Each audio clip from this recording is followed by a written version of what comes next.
Hello, everyone, and good morning. Thank you so much for tuning into the show. And I'm here to tell you that if you enjoy the show in any capacity at all, maybe I'm funny, maybe I have good guests, maybe, I don't know, sometimes I'm interesting, whatever. If there's anything that you like about this show, please hit that follow button, that subscribe button, wherever you're listening. If you're on YouTube, make sure you like the videos, you subscribe to the channel, you comment, and you share. I am tired of working menial jobs and would love to speed up the process of making some money on this goddamn thing. So please like, comment, subscribe, share, tell everyone about us wherever you listen to the show.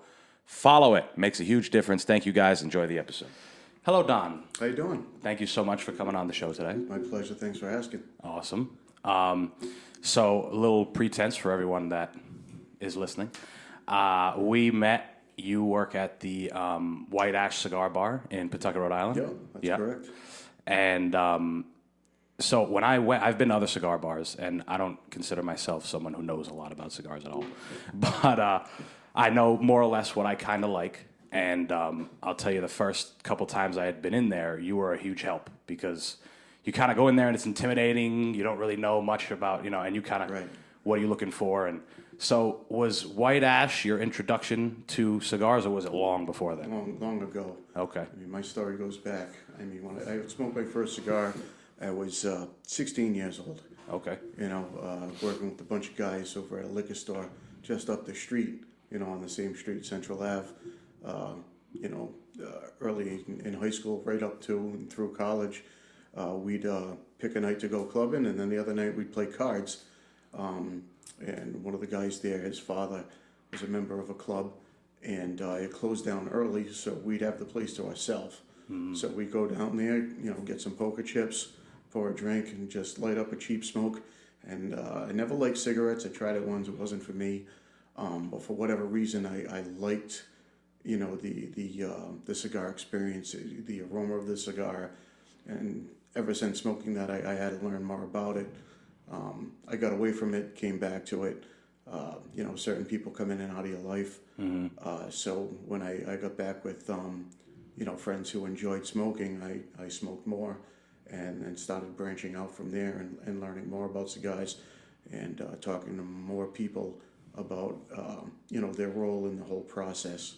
And it just really took off from there. Right. Yeah, I can see, I can resonate with the idea of not being a fan of cigarettes and being a fan of cigars because Sure. of, when I associate cigarettes, I think of like kind of a nervousness, kind of a, but then when I think of a cigar, Right. It's like you're relaxing, you're kind of Right. taking your time. A cigarette, both my parents used to, chain smoke a lot. It was more of an addiction type of thing. Yep. Some people aren't addicted to cigarettes, but they will smoke when they drink. And I totally get that. They go hand in hand. At the White Ash, we encourage you to smoke whatever you want, as long as it's not green, if you catch my drift. Sure. So pipe smoking, cigarette smoking, go ahead. And of course cigars. I smoke tobacco pipe there from time to time. And a few of my friends come in and we talk about pipe tobacco as well. Sure. Yeah. So what's the, now pipe is even, in my mind, that's even further away in the spectrum of that type of stuff. Sure. Pipe smoking is an acquired taste. A lot of people who are familiar with pipe smoking be like, oh, I remember my grandfather or my father smoking a pipe and it had a wonderful aroma.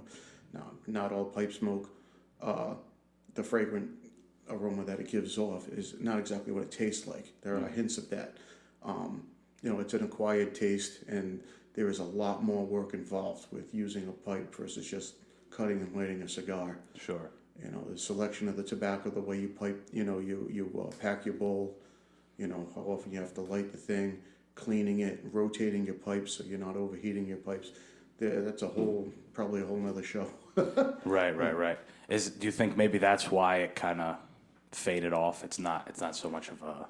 Believe it or not, there are a lot of pipe smokers still out there, and I think it was a resurgence during COVID. People were home, they kind of picked it up a little more. Sure.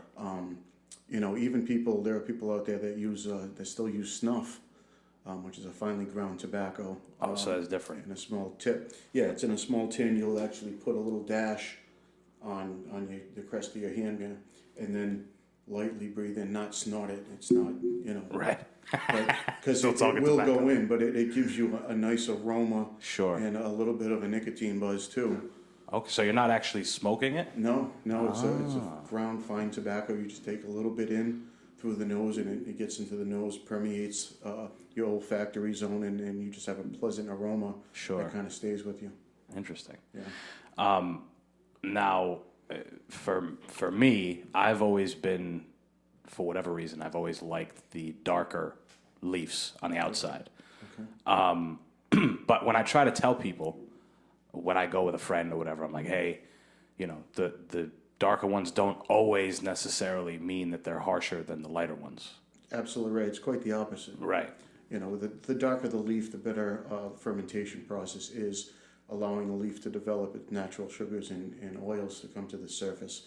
The longer you let it ferment, the darker it'll get, to the point of being oscuro, which is a deep, rich black. And those are some of the most pleasant smokes out there. Sure. A lot of people will start with what I call a gateway cigar, sometimes a flavored cigar. I don't know if you want me to say brands and things like that. Oh, whatever. But some people will smoke the black and mild cigarillos. They'll smoke the acids by Drew Estate, because they have botanical oil and sometimes coffee flavors and floral notes. Very sweet cigars as well. There's a brand called Tatiana that I get a lot of the females smoking those to start. They're very intimidated at first, but then they realize just how aromatic they are and sweet. You can actually match them to their drink, because there's an array of flavors, and it's a kind of an inclusion for the women that don't normally smoke cigars, that can have something in common and actually enjoy a cigar, with their significant other, or just a bunch of girls who want to try some cigars. Right. You don't have to go, full Monty and get into, hand-rolled cigars that have no flavor, and get right into some of the more aggressive notes that they might have. Mm-hmm. Yeah. Now, I understand that there's an incredible science behind the whole thing. There's different parts to cigars. Yeah. And one of the biggest things is the region. Okay, yeah. I've always been, I understand that some of the Brazilian leaf is a little spicier, and Connecticut's, I guess you would say, more buttery and smooth and that type of thing. Sure. Now, that really just comes from where they're grown? There's a lot to it. I mean, depending on the type of strain of tobacco that you're growing and what you're going for. If you're talking Connecticut wrapper from Connecticut, United States, that's grown in the shade. Since we have a very high cloud cover in the United States, they have to grow that leaf under cheesecloth to diffuse the sun. Okay. That way they don't get dark and develop such, richness to them. They stay light.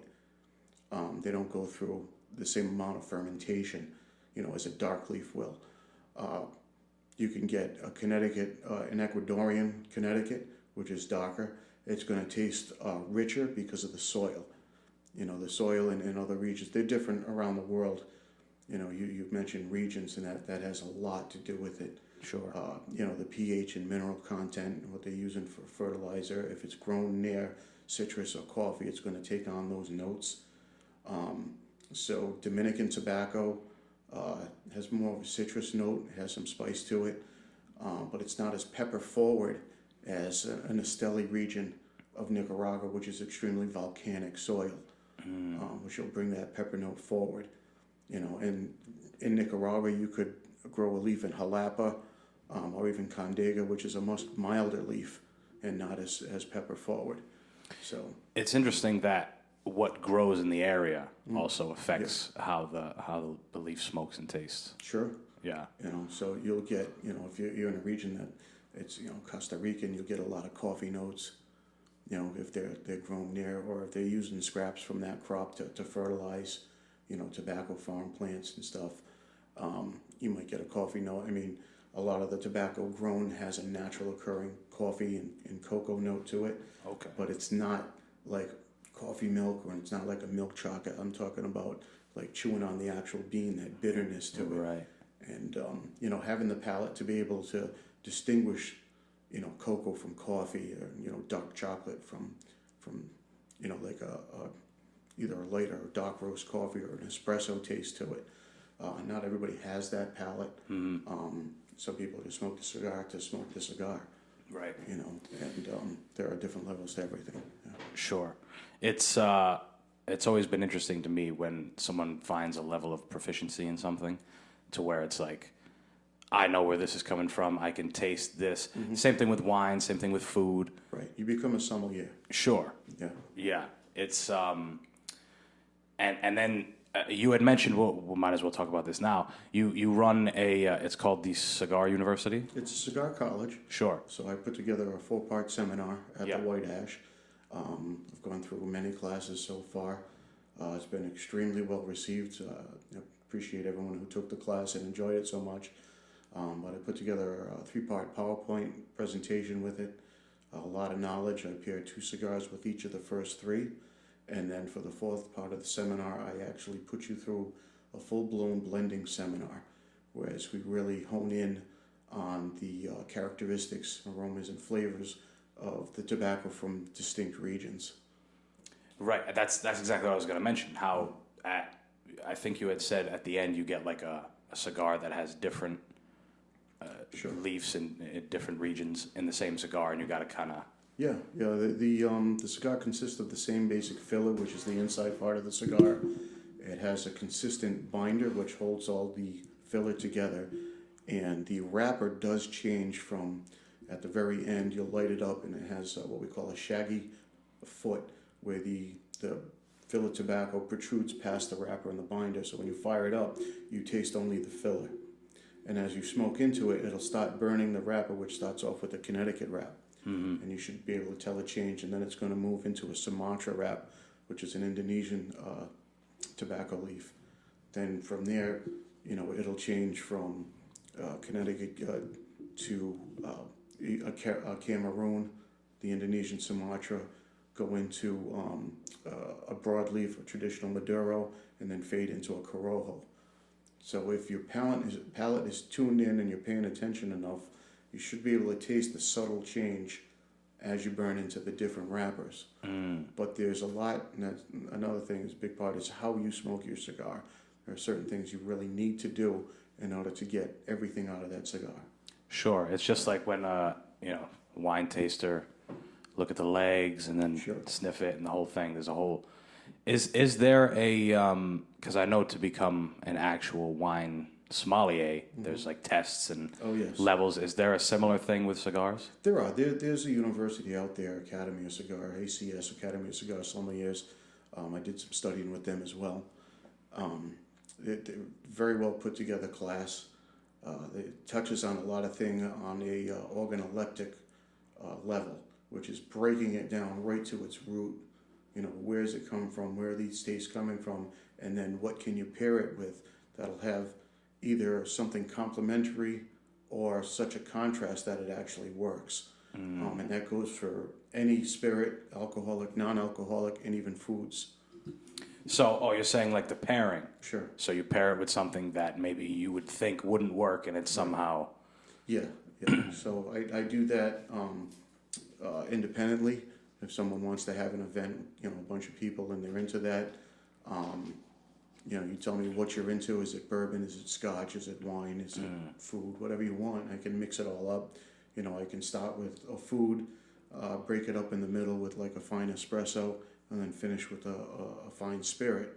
And for each third of that one cigar, each of those are going to match perfectly. Yeah.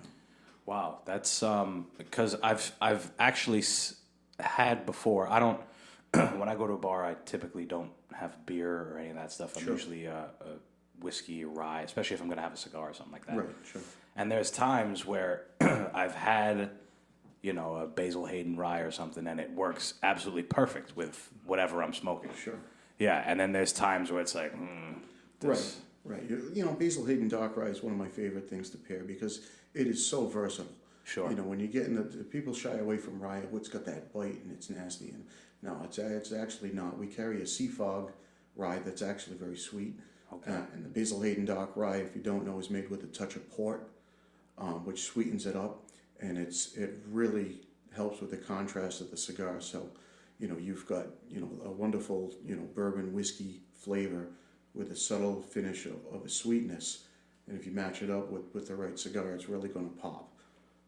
Yeah, see, I can't agree when someone says that rye is bitter. I've never thought it was bitter. No, I mean, you've got the right palate for it. Yeah. You know, some people, you know, there's nothing more subjective than taste. Right. You know, and that goes for That's a good cigars point. or anything else. Sure. You know, so I mean, I've heard a lot of different opinions on a lot of different libations, if you will, and a lot of different cigars. And you know, one person's cigar that they won't smoke is somebody else's favorite cigar. You know, same thing with the spirit. Right. Yeah, it's and you'd think, like, the way some people talk about it, there's like a fine, like a hard and fast rule. Yeah, But tunnel vision. yeah, You know, you're just not getting out of your comfort zone. sure. You know, and you try one thing that you don't like and it's kind of dead to you, but you didn't have the right thing with it.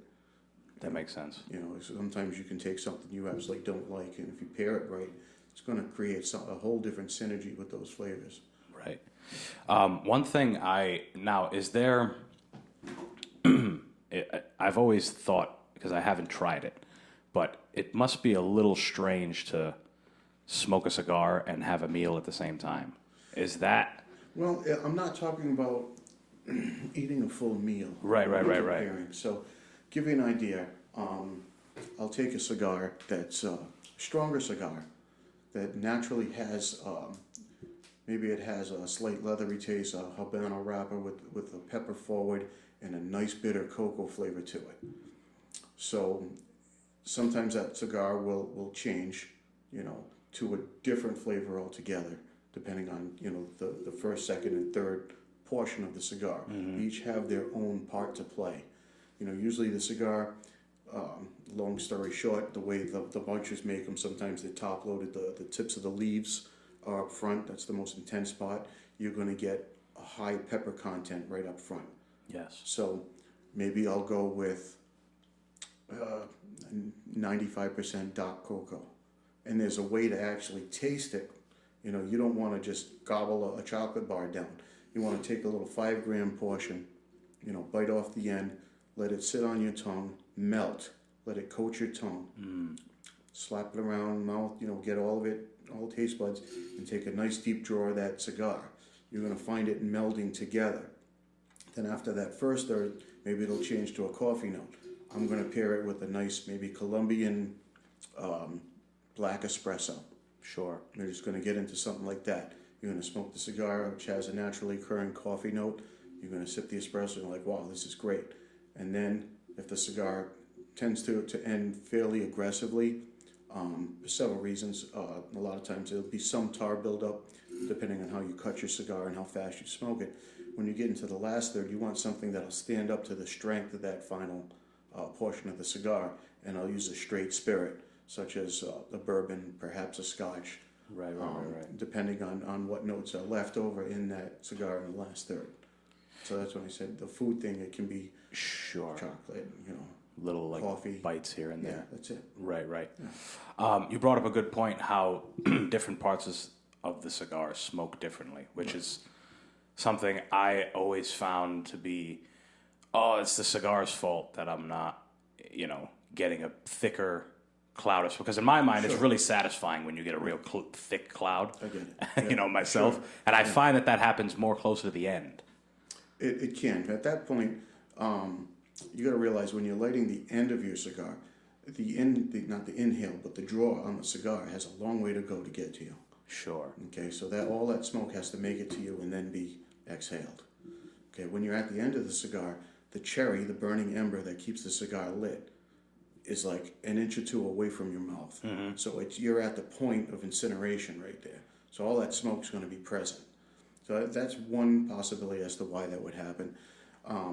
Two, could be the construction of the cigar, how firmly it's packed, how dense it is, what type of tobacco it is. And lastly, it's how that cigar was stored. If that cigar was not stored properly, if it's over humidified, it's going to be a little bit too moist. You know, the humidity is going to be a little too high. Okay. And it's not going to burn well. It's going to be semi-wet tobacco, if you will. And, you know, wet things don't burn out. Can't work around that one. Yeah. Yeah, it's, and even the storing. It's a lot of this, because I've worked in the restaurant industry pretty much my whole life, and a lot of this sounds very much like different types of alcohol. Yes. And you know, you got to keep red wine at a different temperature than you would keep white wine, of course. different types of spirits and that type. Absolutely. So the idea that there's a room dedicated to storing the cigars, Right. It's very reminiscent of like a wine cellar. That's Absolutely. exactly what I think about Yeah, that. environmental conditions are 100% the number one thing in the preservation of a cigar. Sure. Now, have you spent time in other parts of the world trying I have different... not yet done that. I've gotten the invitation to do so. Sure. COVID kind of shut that down. As I with plan on everybody. doing that. I've got a few places I need to go and people I need to see that are big in the industry. I plan on spending some time and studying under some of the masters out there and learning what I can from them. Sure. Is that like South American Sure, areas? we're talking, Yeah. Dominican, Nicaragua, Sure. even Costa Rica. But yeah, you're getting into the actual factories and getting in the fields and talking to the blenders, especially the master blenders, and gleaning information from them, their wisdom, because they've been doing it for many, many, many years. Mm-hmm. Because as you said, it is such a science. There are literally millions of combinations that can go wrong, and then Right. just sifting through all that to find something that's actually smokable is a small miracle. Right. Now, a lot of those countries, that's got to be a huge industry for them, the tobacco industry. Yeah, some of them it's their number one crop Right. of export. Along with anything organic, for that matter. So whether it be their citrus, their coffee, their tobacco, Right.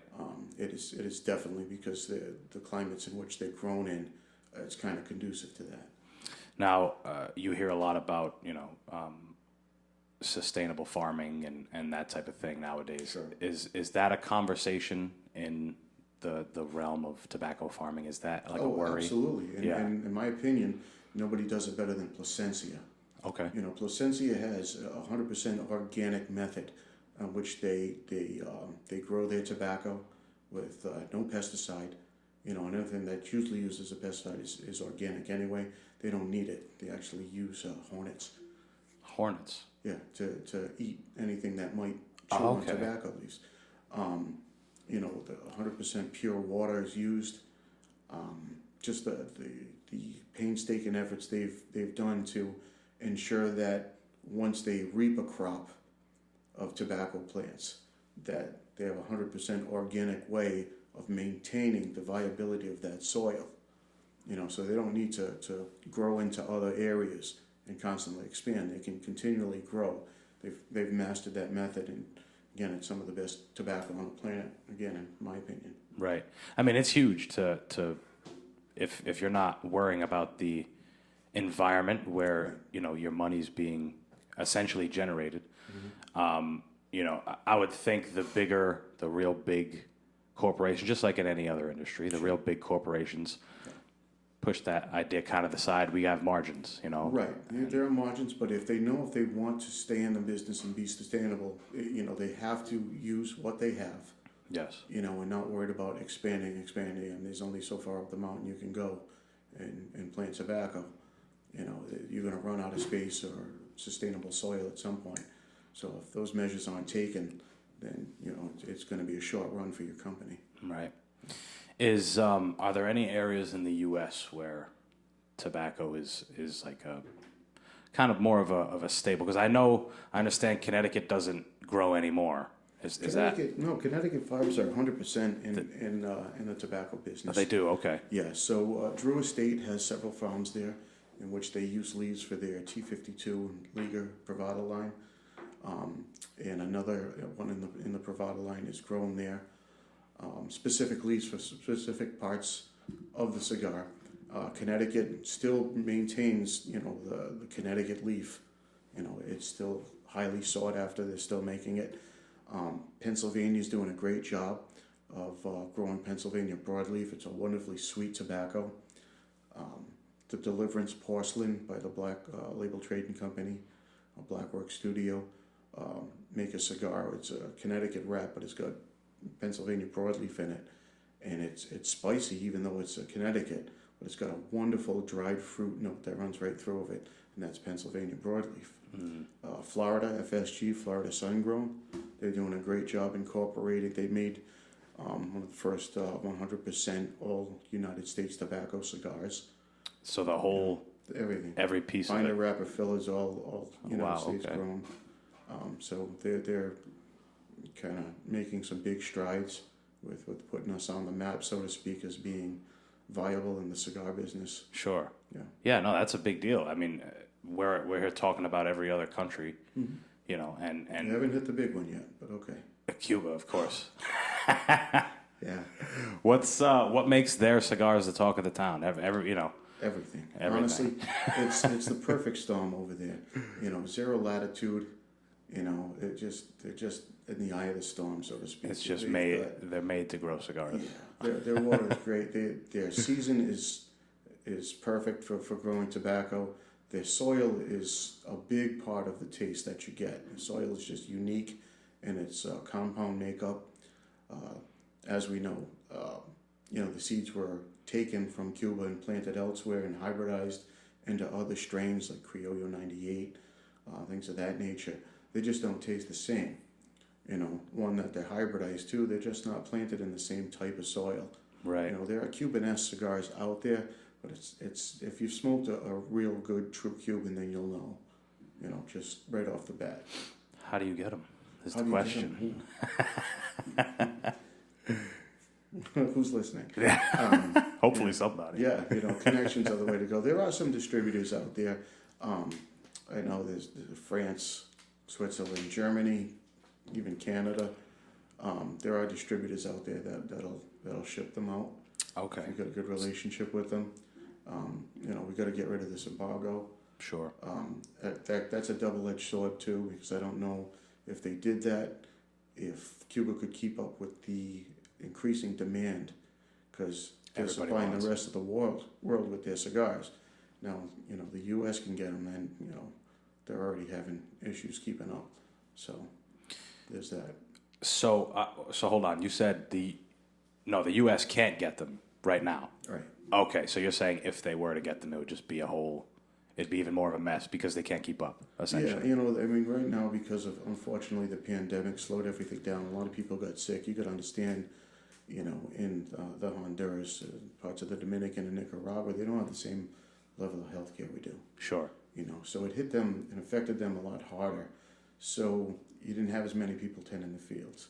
You didn't have nearly enough people rolling cigars. That's why anybody in the business is feeling the pain of back-ordered cigars. You know, we're thankful for what we have, but they just trickle in. It's not like if I order 30 boxes, I'm going to get 30 boxes. They're going to tell me, you know, at least 20 of those are back-ordered. Here's what we got. So we kind of stock what we can. With a product that goes through so many different trials like cigars, you can see how it gets messy. Yeah, it's a huge process. Take the class. You'll have a better appreciation of just what goes into making that little world miracle there. Right. Yeah. Now, how often do you do the class? Is it? As demand dictates. Okay. You know, if I have enough people saying, I want to take the class, I'll offer the class. Right. You know, or I'll just throw it out there, you know, a few times a year and see who bites and who wants to learn. Mm-hmm. You know, sometimes it's a bunch of guys that they just talk to each other. I had a large group last time who was, they're members of the same country club, and they all talk to each other like we're all going to do this. So I had a big group back there. Another time I only had 6 people in the class, which made for a more intimate setting. There was a lot more directed conversation, and it was just a cool experience. Plus, you know, at the tail end of the pandemic, I was able to, you know, space people apart properly. Right. Yeah. I feel like those smaller settings, it really makes a difference. It does, because you can spend a lot more time with individual questions and, you know, individual mentoring as it happens. Right. I remember when I was a kid, I used to go to a Catholic school that ended up shutting down, elementary school. But it was not a lot of kids, you know, it wasn't a big school. Right. And I remember moving from Providence to North Providence and going to like a public school. The North Providence public school isn't even that bad, considering. No, But you know, class is way bigger. huge. Yeah, and it was a big shift Right. when it came to learning and personalization and that type of thing. No, you kind of cookie cutter approach to things, and You just throw it at you, and it's up to you. Right. Yeah. That is a great idea to have, a little program, because I had a mentor that told me, you teach somebody something, they're going to remember you. They're going to remember you through, what they taught. Yeah. And, or what you learned. And, that's a great way to get out, because there's a market for it. People want to know more. That's why I wanted to, get somebody on here. Right. You know, I enjoy it. Some of the most rewarding experiences I have is when people quote unquote graduate. So they move on from one of those gateway cigars into, a traditional unflavored, pure 100% hand rolled tobacco cigar, right. and they love it. And then they go from smoking a light cigar to a stronger cigar with more character and wanting more. And that's also a sign of someone who's really has an appetite for it and wants to learn more, grow more, try more things, and enhance their palate. And, just to see them grow. And then, they get all excited, tell me, oh, I tried this cigar, and talks to me about it. I'm like, that's fantastic. It's, the appreciation's there. And I love our crew over at the White Ash, and our patrons are just so receptive of it. They want cigar suggestions. They'll say, when's Don getting here? And, I'll come in and, take them in the humidor and Sure. give them a little education and put them onto a stick. And usually we can get them into a cigar that really, really hits home with them. Sure.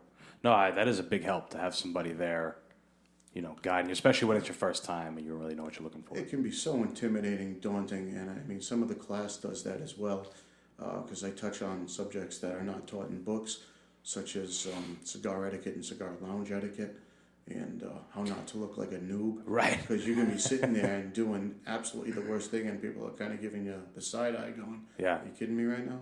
Yeah. And, and I'll just sit with people who are new to the lounge and stuff and kind of, talk to them a little bit and see what their level is, smoking experience, and what category they fit in. There are two distinct categories. There are people who smoke cigars, and there are cigar smokers. Very different. Very different. Cigar smokers are more cigar dedicated. Smokers are, they're exactly. I mean, you light that cigar and there's a commitment involved. Sure. Okay, you want to give that cigar, pay homage to who made it out of respect. If unless it's not for you, smoke the whole thing. Think about it, concentrate on it, and see what you're getting out of it. Because it took a lot to get to you. People who smoke cigars would be occasional smokers. I grab one for the golf course. If they drop it and leave it there, it's no big deal. Right. First time smokers to the lounge, it might not be for you. You might, if you inhale it, it's going to be a very short night anyway. But people who smoke cigars will try it. Hopefully, they'll turn into cigar smokers, because they'll realize not only the enjoyment taste-wise, but all the peripheral things that can happen on a social level, on a relaxation, and just a palate experience that you can have. Right. And just gain that appreciation for a cigar. Yeah, it's interesting that you said you talk about the way you act in a place, in a cigar lounge. The word is skipping my mind for a second. Etiquette. Yeah, yes. My God. I remember when I first was going to go to a cigar bar and a cigar lounge, and I looked up etiquette because I think that's one of the things that deters people from doing something new. They don't want to look like an idiot. Sure. Absolutely. Environment's a huge thing. Yeah. No, you're absolutely right. And then I'll if I see something that raises an eyebrow or something, I'll just go and I'll sit and talk to them. I'll say, "Oh, see, you did this. I was wondering why you did that." Yeah. And kind of ask, where that came from. Oh, that's all I know. I said, okay, well, this is how we do it. Try it this way. Just as an idea, and here's what. More importantly, here's why. Right. Not just because I said so or that's the thing to do. There's a legitimate reason for doing and not doing certain things. Right. Etiquette is not just behaving in an acceptable manner. There's a lot that goes into selecting the right cigar lounge for you, depending on your level of knowledge with cigars. Sure. If you want to walk into the Davidoff, you know, Is that a big Lounge one? in Tampa, yeah. And, you know, walk in there and not need any help, that's one thing. Right. You know, but it can be very intimidating. I mean, it's a luxury plant, it's a real nice place, et cetera, and so on. White Ash is on the higher scale. You know, it's not really a bar, it's a true lounge, Yes. spacious. And you can walk in there and be like, do I belong here? You know, if, you know, I don't really care if you're coming out of work as a plumber or a doctor or what. You know, as long as you have an appreciation for the lounge and what you're doing, you're more than welcome. Sure. You know, if you're gonna walk in and, you know, a Speedo and a tank top, that's a problem. You know, obviously. Right. But, you know, you wanna look up a little bit about the lounge you're going to, what the seating capacity is, what they do and don't allow. There are cigar lounges that do not allow cigarette smoking. Okay. So sometimes you take a significant other or a bunch of friends that don't smoke cigars, they want to smoke cigarettes, they might be disappointed if they go into a place where they have to keep going outside and having a cigarette. Some places just don't allow it. Right. You know? But there's a lot to the etiquette things where, you know, just from selecting a cigar and what to do in the humidor, what not to do, and all the way to when you're done with the cigar, what do you do with it, you know, type of thing. Right. Yeah. Yeah. Now, I'm only 24, so from what I've always heard is that cigars were huge, you know, 20, maybe 30 years ago. Like they were a bigger deal, I guess you can say. You know, there's been several resurgences of cigars in general, especially in the United States. You know, pipe used to be king as a symbol of affluence. You know, and wealth. Yeah. You know, wearing the top hat. It was depicted in movies and commercials and TV shows in black and white back in the day, etc. Then cigars came about, and it was a boom for a while until the Industrial Revolution, and that's where the rolling machine was invented, and people were working more in factories and stuff. They didn't have time to enjoy a cigar, so they came out with the cigarette. And the rest is history. It wasn't later until around 1990 when Mr. Shanken, who was doing the Wine Spectator at the time, came out with the first issue of Cigar Aficionado. And that was kind of the next big boom of the cigar industry. It kind of put them on the map where they're really talking about it and rating them, and it was more of a luxurious thing to do. Sure. And that really brought it back. Back in the 90s. Right. It was like a kind of a status change, like this kind of the way that cigarettes would market toward, like you said, working class people. And, Sure. you know, at the end of the day, I have a cigarette. Yeah. It was kind of a shift there with the Cigar Market. Yeah, no, it was a well-done publication, still is. Whereas they have nice ads for cigars, they talk in depth about them, and then they rate them based on categories and size of the vitola of the cigar, etc. And it really is a refinement of the cigar world experience where you can, you know, really gain some knowledge about seeing what's out there, about what you might want to try. And they have a lot of other filler in the magazine about the finer things, you know, luxury watches, places to go, things to see, wines, food, etc.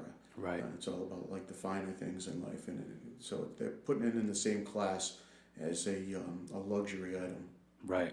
Smart. Makes sense. I mean, a lot of the times you see, like you had mentioned with the pipe, it's like a sense of class, a sense of, you know. Yeah, sense of sophistication. Sure. You know, there is an air about it. I mean, you have your glorified cigar smokers, mafia movies and shows and stuff, but smoking a stogie. Yeah.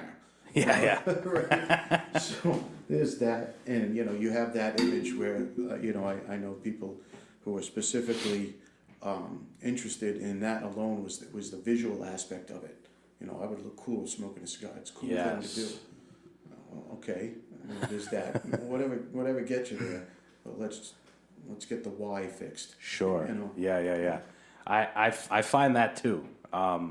Sometimes you see a cool picture of somebody like James Dean or something looking to the side with a cigarette, and you're like, that's kind of cool. But then, you know, you got FDR. Yeah. You know, you got George Burns, Jack Nicholson, Churchill. Churchill. Yeah. Woodrow Wilson smoked a cigar. I mean, you name it. You know, there are some big figures and famous. You know, Kennedy smoked a lot of cigars, and there's a lot of pictures of him doing so, and they look good doing it. You know, it's just like, wow, you know, this guy's got it going on. Sure. You know, and there's that part of it, whereas it is a luxury.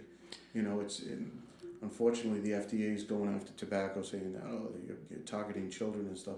Children aren't going to spend $12, or kids underage aren't going to look for a cigar. Sure. To smoke.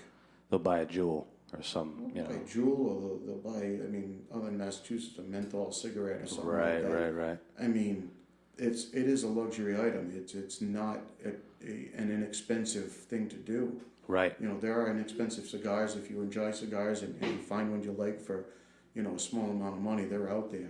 You know, good for you. But going into, especially a cigar lounge, you know, you're not going to find that style of smoke there. Mm. You know. You're going to find something a little more refined, of course. Yeah. You know, it's hard to find something under even $8. Right. And that's I think one of the coolest things is that you can get an array.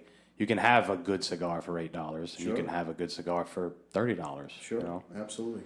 Yeah. You know, and the price is not always indicative of the product you're getting. Sure. You know, there's a lot of name brands that can be very pricey that personally I don't care for. It's not the right cigar for me. You know, and again, it comes down to that subjectivity of taste. You know, what your palate likes, and what you kind of lean towards. But yeah, you can find fabulous smokes between $10 and $15. Right. Yeah. And now back to the aesthetic thing. You see a lot of, you know, young college kids. They win a national title. They got a cigar in their mouth. Yeah. Well, half of them, they'll light it and they'll start it. And they just get rid of it. It's just for the picture. That's really what it is. It's an image thing. A cigar is a celebratory thing to do. Yes. You know, and speaking of that, I mean, cigars are an amazing thing. And I start off all my seminars with this, and it's just one of the very few things that, regardless of race, creed, or color, can bring people together. You know, there's no discussion. We have signs up that says, "Welcome, friends. Please check your religious or political views at the door." That's one of the etiquette things. You don't talk about that at Cigar Lounge. Sure. It's not what it's about. It's about camaraderie. It's about enjoying the smoke. You know what I mean? And there is a huge social aspect, you know, to smoking a cigar. Now, I also enjoy cigars alone. Yes. Sometimes you just want to reflect, chill out, decompress, and a cigar will do that for you as well. Right. You know, but I understand the glamification of that, and it starts off. I mean, there's pictures of Larry Bird, Magic Johnson, you know, winning titles and smoking cigars. I get it. Some of those guys are actual cigar smokers. Yeah, Michael Jordan. Michael Jordan smokes cigars all the time. Yeah. Yeah, the guy knows what he's doing. You know, he's obviously a cigar smoker. Yes. You know, it's rumored. I heard something that he would smoke one before a game. Wow. You know, and if that's what gets you in the zone, God bless you. Yeah. You know, but there's so much more than just looking cool. I know a lot of people thought they looked cool until they inhaled one. Yeah. And then again, yeah, not so cool. So Right. you see the college kids grabbing cigars and stuff. I've had people come to the lounge in large numbers, you know, bachelor parties, young guys, you know, they get in there, everyone wants to smoke a cigar, and I tell them, you know, I try to help them out and stuff. You know, one's going to inhale the thing, and it's going to be a short night for them. Yes. You know, and some people can inhale cigars. Some people can handle that. Right. Good for you. You know, I don't advocate for that. You know, I don't find a need for it. It's just, you know, really for the taste and stuff. Right. There is some nicotine contained, obviously, in cigars, so some people want the nicotine aspect of it. But it's definitely had its time as something that was glamorized. Right. You've brought up a couple different times about inhaling this cigar. Right. And I can't help but tell my first time I right. smoked a cigar. I was also probably around 16. And my buddy Nick, he had given me a call one day or whatever, text. And he's like, hey, you know, want to hang out? It was like a Sunday afternoon. When you're in high school, you have nothing to do if you're not working or whatever. And he's like, you want to smoke some cigars? I'm like, yeah, sure. never did them before. We've talked about it. We're like, oh, we're going to try them. And we went to the place you should go and get a cigar, a gas station. Yeah. So we went there. And this gas station actually had a little, not a room, but a little humidor where you could pick something out that looked like a legitimate, smoke. And, he grabbed a cutter. And we went back to my house. My parents weren't around, and we probably lopped off half the thing. And we went for a walk around the neighborhood. Nice Sunday. Yeah. Sounds like a good idea now if you know what you're doing. Yeah, it does. But, we were walking, and the cigar was probably, I don't know the gauge. I don't know the gauges, but it was pretty thick. It was pretty thick, and it was, maybe something like that, 6 inches. Yeah, it's a Gordo, 660. Yeah, so smoked that quick, like fast, without realizing how often I was in. There were times when I would inhale, and I would, but there were times you don't notice you're doing it. Right. So we're doing it, we're fine, and then at the end, for the most part, I'm good. And then at the end, we just kind of stop. And we're back at my house, and we find ourselves laying on my car, the hood of my car, just staring at the sky, dying. Like I'd probably been drunk one time in my life at that point. Yeah. And that was this. It was the same thing. I felt the same way, woozy, just sweating, disgusting. I had to drive him home, and I just laid in my bed and stared at the ceiling until I went to sleep. Yeah. No, you will get that nicotine high.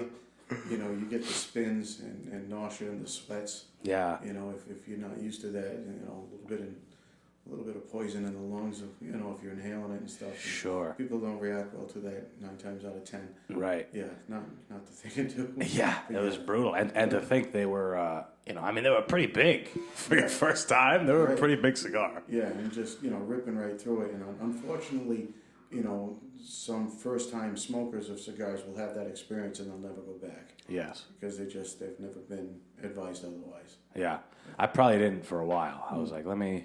Yeah, I'd be a little cautious myself. And it's happened here and there. Not to that extreme, but now I can realize it. All right, let me sit it down for a little bit, drink a little water, cool off on it, and then try again. Well, here's a little hint for you. Yeah. So a little trick that works. If you're even smoking a cigar properly, it might be a little bit stronger than what you're used to. Yes. And you start getting that sensation, like, oh, I'm getting dizzy, I'm starting to sweat. Drink some Pepsi. Okay. Okay, or eat a chocolate, because basically what you have to do is you need to get some sugar in you. Okay. And the sugar will cause the body to start processing things. And it'll bring that down in about 10 minutes or so. You'll be fine. Yeah. Oh, okay. I also learned to, eat something. You sure? Yeah. I mean, smoking on an empty stomach it's. It's like drinking on an empty stomach. Same thing. You need something to absorb whatever's going in. And you don't think that because it's a smoke. It's not like you're ingesting. You know. No, I mean even if you're smoking properly and not inhaling, there is some nicotine being delivered. Sure. There. So if the body is processing food and other things, it's going to just process that without any issue. Right. I think one of the best ones I've had up until now, it was New Year's Eve 2 years ago, maybe. It was a Camacho, I think it was Honduran. Really, really good. Camacho does grow their tobacco in Honduras. Yeah. So depending on they have many different cigars out on the market. Sure. Between their regular line, their Corrojo line, the Scorpion line, things of that nature. But they make a solid smoke. Yeah, I was a big fan. I don't know if it was because I remember now Scorpion, Corrojo. I remember seeing the signs, but I don't remember exactly which one. Yeah. Well, if it said Corrojo, it's made with Corrojo tobacco. Okay. So that could be part of the filler. Chances are it was the wrapper that they used. But yeah, there's again so many varietals. But yeah, they've been around for a while. They do a lot of things right. Sure. Yeah. Is that tied to Hector Camacho, or is that just another thing? Because that's the first thing I thought. Right. Yeah, both will knock you out. Yeah. How's that? That's great. So another thing that I had saw a little while ago when I was doing my research to try and get, when I first started getting into cigars, they have competitions, smoking competitions where who can go the longest without ashing. And I thought that was like, I think it was like I don't know if you've ever seen Insider on YouTube. They do like little niche things, and they happen to go to a real famous cigar lounge in London or somewhere, some real highfalutin place. Yeah. And there's like a competition. I thought that was funny. Longest ash, absolutely. Yeah. I mean, it still happens today. 9 times out of 10, you end up wearing it. Right. I was smoking an infamous cigar called the Egg. Yes. By Drew Estates, which is double perfecto, if you want to call it, figurado. It's 42 ring gauge on each end. It blows out until at least a 90 in the middle. Damn. So it was a few years ago on my birthday. I was at the White Ash, and I was given this smoke as a present. Thank you very much. And they made me ash the thing. So I do have a photo of me holding the entire egg by its little nub on the bottom, and the whole thing is a solid egg. Yeah. Looks like a cocoon. It was one of the most miserable smoking experiences of my life. Smoking the thing upside down, holding it a certain way, not being able to get up and go to the bathroom for 2 hours. Sure. It's not the most enjoyable way to enjoy a cigar, I can tell you. There are certain cigars that are just packed so densely and made so well that the ash will hang on for 5-6 inches, which is impressive. Yeah. But it's not what I normally do. You should keep some ash on the end of your cigar to control the burn, yes, and especially the temperature of the burn. But having an ash that long, it's cumbersome. Yeah, it's hard to maneuver anything around, and you're either going to make a mess of yourself or the floor or both. Yeah. The table, etc. It happens. I see it happen every day. Right. But it's more of a novel thing to do. Yeah, because there's times where I'll do it, like I'll smoke the cigar. I won't hold it up, but I'll try and see how long I can get it. Yeah. Do it outside. Yeah. That's a good point. And then you also mentioned about keeping some on there, right? Which is interesting because people who smoke anything else, they want to get as much off of the end as. Yeah, it's a habit to flick ash and stuff. Yeah. First of all, another etiquette thing: you never flick an ash. You get on the inside lip of the ashtray and just gently rotate the cigar, and whatever wants to fall off will. Sure. But the ash, if you ash it too soon, it's going to form a cone shape, and that's where the cherry is. Now it's outside the cigar. And it's going to burn very hot and singy. So the smoke on the end is a good indication of where that cherry is going to be, and controlling the temperature of it. You want to smoke cool. That's what you do. So that ash on the end, taking in the air as you draw on the cigar. Mm-hmm. It's gonna, it's not gonna just hit the end of the cigar and immediately burn. There's gonna be that filter or that buffer there. Sure. It's always a good idea to keep anywhere from a half inch to an inch of ash on your cigar before you go and get rid of it. And again, if you gently twirl it on the inside, just touching the inside lip of the ashtray, whatever wants to fall off will, and you're good to go. I also understand you're not supposed to mush your cigar when you're done with it. I know that's a big one. You just push my button on that one. Yeah. Okay. Smashing out a cigar into an ashtray is probably the biggest no-no. It's an insult to the cigar maker, to the cigar itself. It also creates a chemical reaction that makes it smell terrible. The instantaneous snuffing out of that cherry is an aggressive thing to do, and it stinks. Right. It also makes the ashtray harder to clean by yours truly, or anybody who works in a cigar lounge. Sure. You got to spray it and really wipe it down because it really gets in there good. But yeah, if you want to do the right thing, you let your cigar die with dignity. Okay. You just leave it alone. Just let it sit there. If you're done with it, just push it into the middle of the ashtray or off the lip, where it's just held. Because sometimes, I'll want to use the restroom. I don't want to take my cigar with me. I'll just leave it there. That doesn't mean I'm done.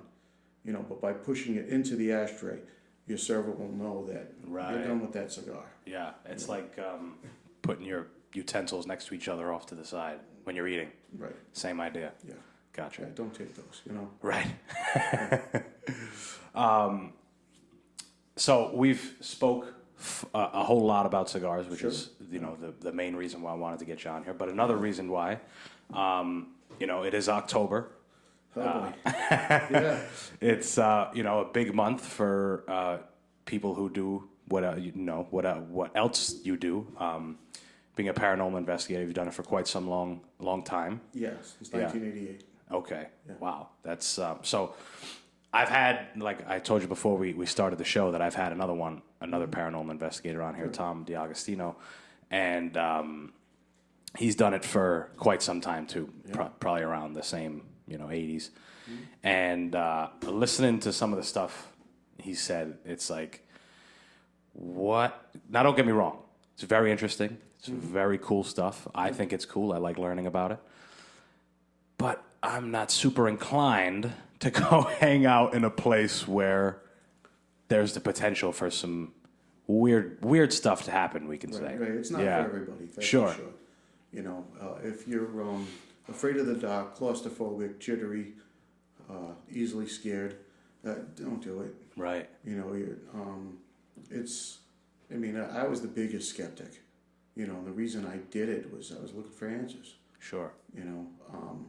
There's a lot more to it than that, but I'll leave it at that. So I was intrigued enough to read what was out there about it, go to certain conventions, if you will, and talk to multiple authorities on the subject and kind of learn a little bit from them and see what I might need to get going on my own. Right. But basically, I started out with just a camera and a recorder, and didn't find much of anything. Sure. At first. And it's a double-edged sword. I've said that before. It's like once you find something that you cannot debunk, there's no going back. Right. So you can't unsee, unfeel, unhear the things that you experience. And that can change people, depending on what that experience is. It's a very real thing, and there's a lot out there we don't know about. There's a lot of good groups that I've worked with on different investigations and such. I had a long-standing tenure with the Rhode Island Paranormal Research Group, Trip RG. A lot of respect for those guys. They do it right. One of their mottos is they're about the flashlight, not the spotlight. They don't want to do TV shows. It's not what they're there for. They're there to help people. They do a lot of private cases. I went on a lot of the preliminary interviews, which was a lengthy interview, to make sure of several things that the people asking for help were legit, and we were bringing the group into a safe environment. Sure. And I don't know that a lot of groups do that. I'm not sure. But the interview process is very in depth. And it's very thorough, and people know once that first interview is done that we're serious about what we do. We're here to help, and we're not going to put ourselves or anyone else in harm's way to do it. Right. But it is a fascinating subject. The unknown is, how far does space go? What exists? How thin's the veil, so to speak? What happens when you die? Sure. There are a lot of the greatest question there. Yeah, great question. I might let you know, I might not. Right. But no, it's led me to places I thought I'd never go, and things I'd never thought I'd experience. Sure. I don't know, how to explain it other than you have to experience it. When I had my first aha moment, I was hooked. I'm like, you gotta be kidding me, that just happened. What was that? I went to a private investigation, private home, and the director at the time tasked me to do base readings. So I took all the EMF readings, temperature, look for fluctuations anywhere in the house. He's like, make sure you check upstairs. So I brought a recorder with me and a spirit box, which is basically an AM FM frequency modulator. It'll just flip through stations, you know, as a medium. Okay. You know, and so I go upstairs and I'm walking through the hall and stuff, and for whatever reason I stopped at this one bedroom, turned on the light, and I put my recorder and my spirit box down, and I announced myself. You know, Don Paulin, date, time, location. You know, I'm in such and such room. I just like to communicate. I'm doing basically an EVP session. So to see if I can catch a voice. So I opened the closet door, which was strange because it had a door within the closet. So naturally I opened that door. Sure. And it was a dormered out window that is on the front of the house, but there was nothing in it, but there wasn't a speck of dust in it. It was the strangest thing I've ever seen. You know, carpeted, painted, brand new, just nothing in there. I'm like, okay. So, you know, I'm asking questions. Is there anything you want me to know, or do you have a message? Can I help you? And I got one word on the recorder on the spirit box. It says leave. So I did. Yeah. I picked up my gear. Good advice. Turned everything down, went downstairs, talked to the director. He's like, well, what happened? I said, I got kicked out. Yeah. You know, he's like, really? Where did it happen? I said, in upstairs, middle bedroom. He's like, that's exactly where we're going.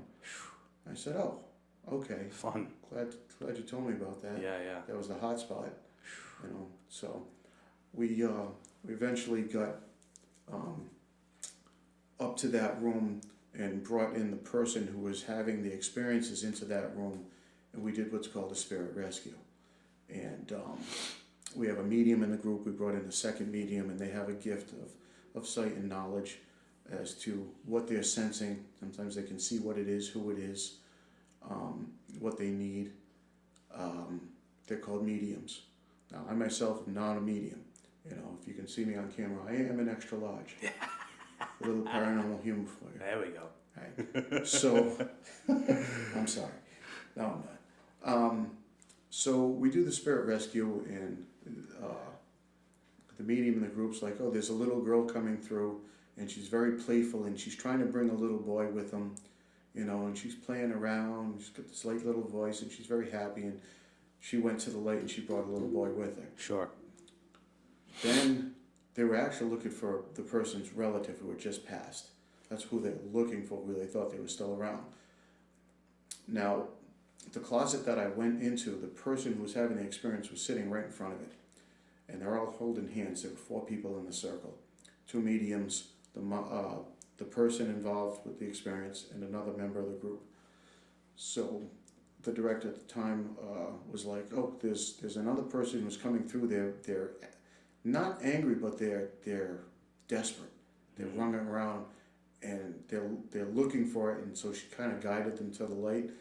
And she said it came out of the closet, and the person who was sitting with the back to the closet kind of froze, and you could see like the vapor when she like exhaled.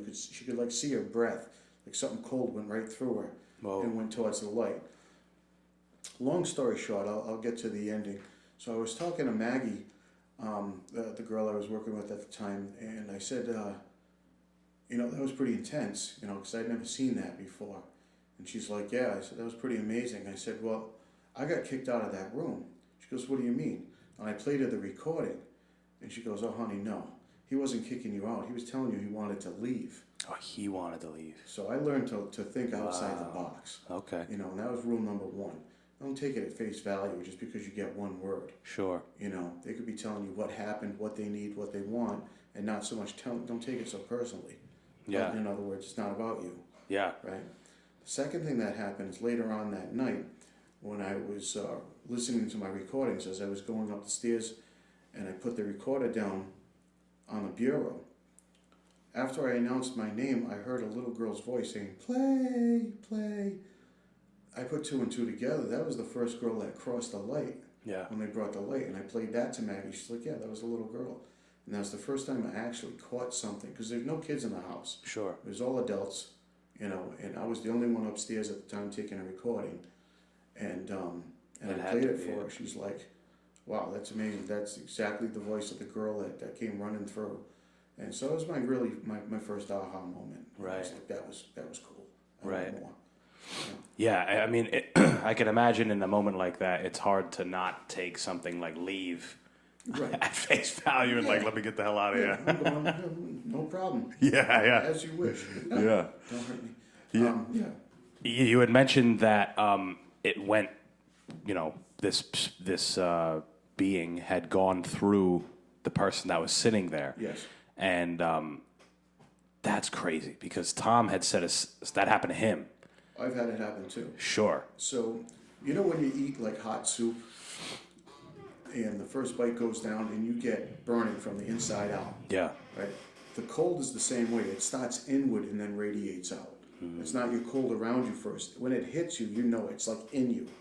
And then that cold just, goosebumps, the hair stands up and sometimes you can see your breath, everything, the whole temperature changes.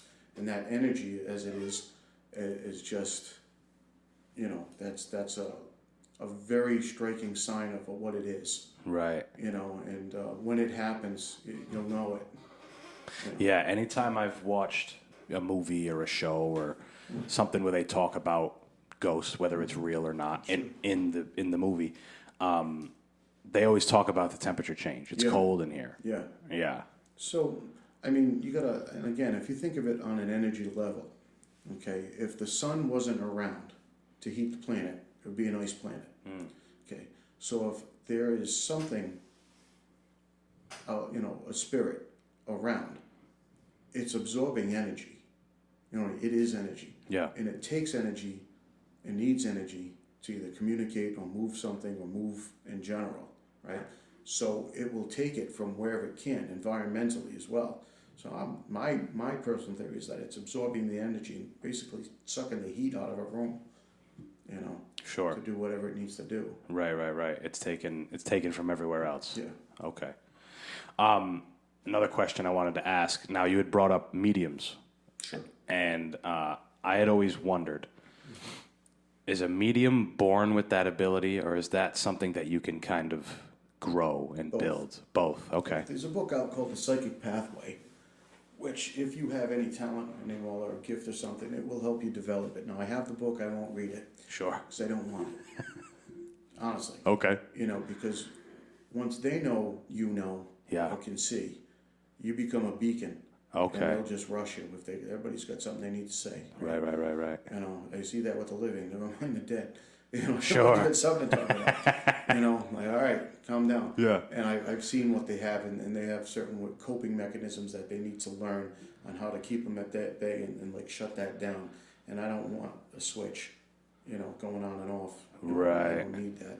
But you have to realize that there's a study done on children and their brains.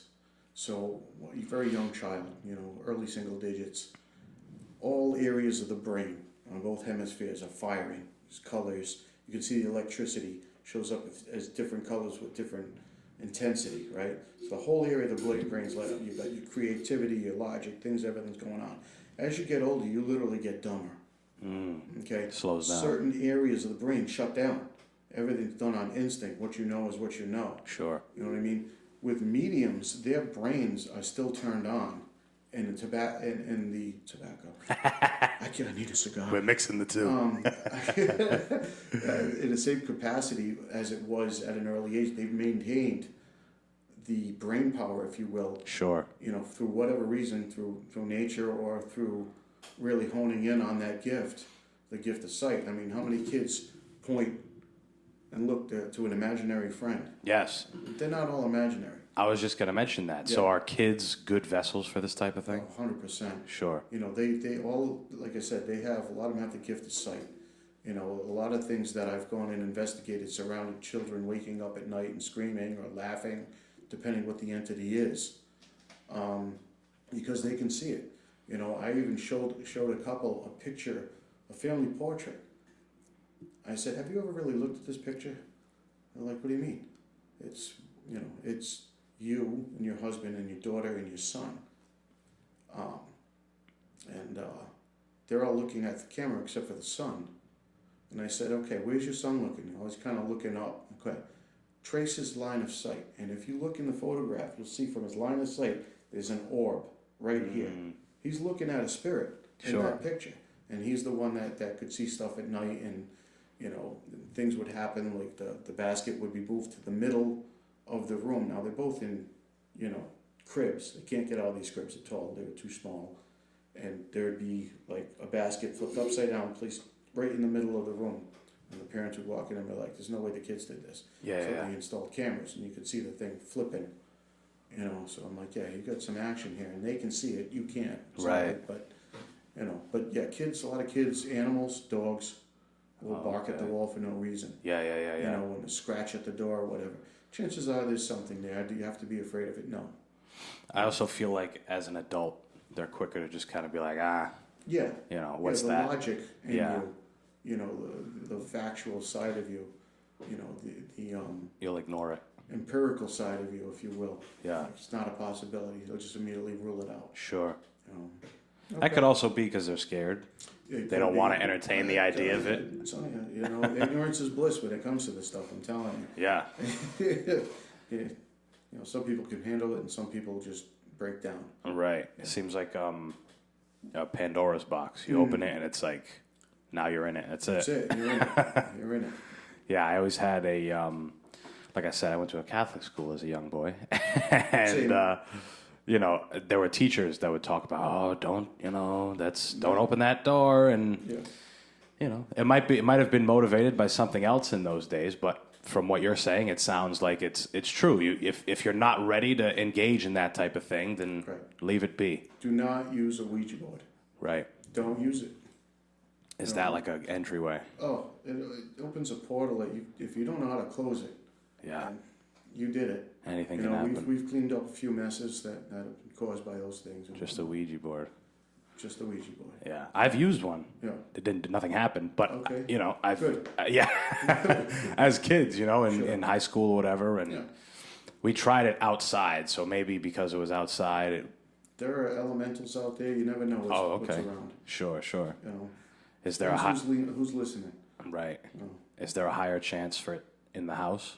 I don't know. No. Honestly, I don't have enough experience with the Ouija board to see if you could really. Chances are in a house it's more common because spirits tend to stick around in certain locations. Very few of them travel the world. You know what I mean? Sure. They're usually in the place that they know. Yeah. And a lot of them are just perfectly fine, just overlooking, doing whatever they do, and not interfering at all. But you start messing with things. A lot of people who actually do renovations on an old house usually have an issue. Right. Oh, that makes sense. Yeah. I mean, you'd think as a spirit you'd branch out a little bit at this point in your life. Yeah. You'd want to leave. Yeah, that's a mystery to me. Yeah. As to just what is your range. It could be as big as your property is. I don't know. Yeah. Whereas they're afraid to pass beyond that, or what it is. I don't know. Not yet. Right. Not in a hurry to find out, but yeah. Right. So we're getting close here. We're gonna wrap this thing up soon. Right. Is there anything going on either with the Cigar Lounge, with yourself and cigars, with the paranormal stuff? Anything interesting coming up that you want to let anyone know about? No, I don't have anything paranormal going on. Because I work so much at the lounge, I have very minimal time. Sure. To go exploring and investigating. I miss my group a lot, but they understand. But yeah, the White Ash, I mean, our hours are every night till midnight, Thursday, Friday, Saturday, 1 a.m. If you want to talk to me, just hit me up on Facebook or on the White Ash page. Be happy to help. Whatever you need, mentoring you, whatever, don't be afraid. I also do a show with Nisi Codia called Mrs. Cigars on Instagram. She does a show called Let's Talk About Cigars, whereas her listeners and viewers ask questions, and I'll answer the questions on her show. Is it like a live? Yeah, live it's a live thing we do once a month. That should be coming up pretty soon. Oh, cool. I'm Don Rocca 10 on Instagram, Don Paulin on Facebook. I've got tasting videos on there as well as the White Ash page. I've got wicked ADD, so I do a 60-second video. I show you this is the cigar, binder wrapper filler, and some tasting notes. So yeah, we do a dinner once a month as well, which is great. a lot of different events. I also do a very special event that you'll see on there called a No Media Night, which is a very cool, I'm not going to give it away, but you have to experience it. Sure. It's a very cool way to enjoy a cigar in a night that certain way. Another tip, if you want to be a cigar aficionado, you always carry 2 cigars with you. 2. So you'd have one to enjoy and another to share. So this one's for you, brother. Oh, my goodness. Thank you so much. There you go. Tell me about this one before we wrap it up. de Cuba. All right. It's part of the Ashton line as well as the San Cristobal's. Very good construction. Nice medium cigar. Yeah. I mean, it's a good anytime smoke. You can get away with it in the morning as well. It's not aggressive. It's just it's like got a rich taste of coffee to it, a little bit of earth, a touch of pepper. Sure. Yeah. Wow. Well, thank you very much. It's the first time I've gotten a gift on the show. Really? Yeah. That's just sad. Yeah. Right. Who am I bringing on this damn thing? Right? What the heck?